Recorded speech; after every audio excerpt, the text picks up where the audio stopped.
Every hunter knows Nen, right? It's literally the lifeblood of the strongest warriors, the foundation for the most deadly abilities, and the driving force behind the greatest battles we've ever witnessed. But what if everything we've learned about this incredible power is merely scratching the surface? What if the absolute pinnacle of human strength is actually just the very beginning of a much darker, incredibly ancient system? Welcome to This Explainer. Today, we're investigating the terrifying true origin of Nen. Well, let's dive right in. For years, we've just accepted that mastering one's aura is the ultimate goal, the absolute ceiling of strength. But let's look at this objectively for a second. If humanity's greatest Nen masters have to push themselves to their absolute physical and mental limits just to achieve a fraction of this power, is it possible the system we know is inherently incomplete? To figure that out, we have to look way past the known world and question the very nature of human potential.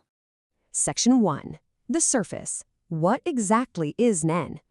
At its core, you already know Nen is the control of one's own leaking life energy, or aura. But just to use a baseline of this power, human hunters have to subject themselves to exhaustively strict training. They spend years mastering the 4 major principles: Ten to contain their aura, Zetsu to totally mask their presence, Ren to project it, and Hatsu to finally release their unique power. I mean, this takes years, sometimes literally decades of extreme discipline. And human abilities are highly categorized, cleanly falling into one of 6 distinct Nen types. A user's affinity is strictly locked in, usually determined by methods like the water divination test or, Hisoka's surprisingly accurate personality test. It is a very rigid, structured system that humans have to navigate incredibly carefully just to reach their potential. And here's the catch. Because human aura capacity is naturally pretty limited, we often have to rely on extreme psychological conditions to artificially boost our power. We use vows and limitations. Just think about Kurapika, who forged an unbreakable chain by literally pledging his own life as collateral. Humans have to trade their sanity and their safety just to hack the system for a temporary advantage. Section 2. The anomalies. Errors in the system.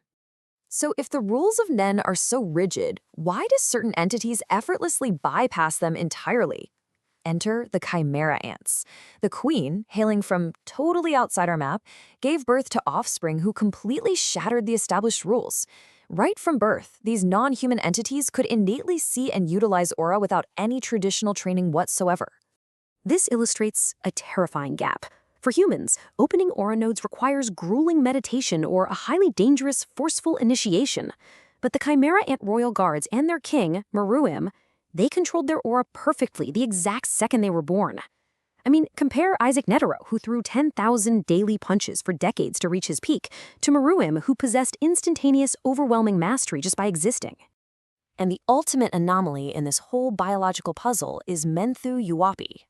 Unlike the other royal guards, Yupi was born with absolutely zero human genetics. He was comprised entirely of magical beast DNA. Yet he developed incredibly complex and devastating Nen abilities. This proves definitively that Nen is not an exclusively human trait. In fact, humanity might actually be the weakest species capable of wielding it. Section 3. The Abyss, the Dark Continent. If the Chimera Ant Queen brought this innate biological capacity for Nen from outside our map, where did Nen actually originate? Well, prepare to have your mind blown, because our entire civilization, every single hunter, every nation, we are basically quarantined. The known world is nothing more than a tiny little set of islands nested in Lake Mobius, and surrounding that lake is the Dark Continent, a near-Lovecraftian realm of unimaginable scale. 0.04%. Over the centuries, human empires have launched 149 recorded expeditions to the Dark Continent. The survival rate of those heavily armed, elite voyages is an absolute nightmare. That microscopic number tells you everything. It is a land of planetary-scale horrors where humans aren't the apex predators. Out there, we're barely even considered food. Section 4. Systemic Retribution, the 5 Great Calamities. Because surviving out there isn't just about battling giant monsters. It's about systemic retribution. Whenever humans try to bypass ancient treaties and travel to this forbidden land, non-human guides force the survivors to bring back one of 5 threats as a brutal warning. We've got Bryon, a literal botanical weapon; a gaseous life form; Hellbell, a twin snake that infects targets with homicidal desires; Pap, a beast that treats humans as literal pets, and the Zobei disease, a sickness of agonizing immortality. Which brings up a chilling question constantly circulating in prominent lore analysis. Do the 5 calamities naturally use Nen?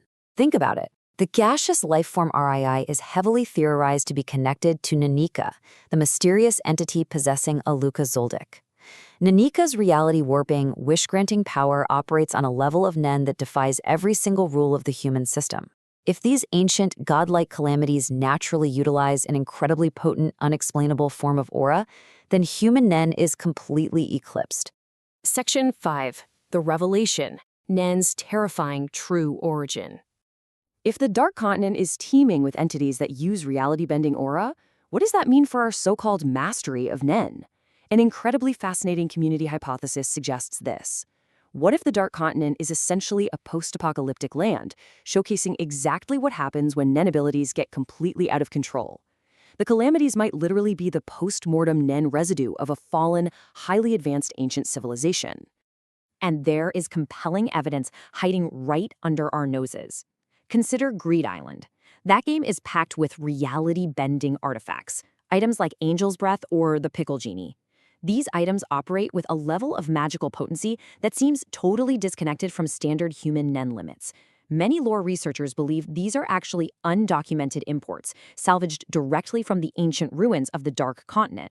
Which leads us to the ultimate terrifying implication here. Humanity didn't invent Nen. Actually, we merely inherited a rudimentary, primitive fragment of it. The deciphering of ancient myths suggests our ancestors actually migrated from the Dark Continent to the safety of Lake Mobius. The Nen that hunters proudly use today, it's likely just a watered-down survival trait, passed down from ancient refugees who fled horrors they couldn't even comprehend. This is exactly why Isaac Netero, arguably the strongest human Nen user of his time, totally abandoned his exploration of the Dark Continent. He flat-out stated that the land was too big. Against planetary-scale, self-sustaining disasters and ancient entities that naturally breathe the very power humans spend decades trying to mimic, human combat strength means absolutely nothing. There is no victory out there, only survival. So if human Nen is just a diluted shadow of the true power wielded by the ancient entities of the Dark Continent, we are left with a pretty haunting realization. The absolute pinnacle of human strength is nothing more than a biological echo. I'll leave you with this to ponder as you look out across the shores of Lake Mobius. If Nen is just the beginning, what terrifying Lovecraftian power truly lies beyond it? Keep questioning, keep exploring, and I'll catch you in the next explainer.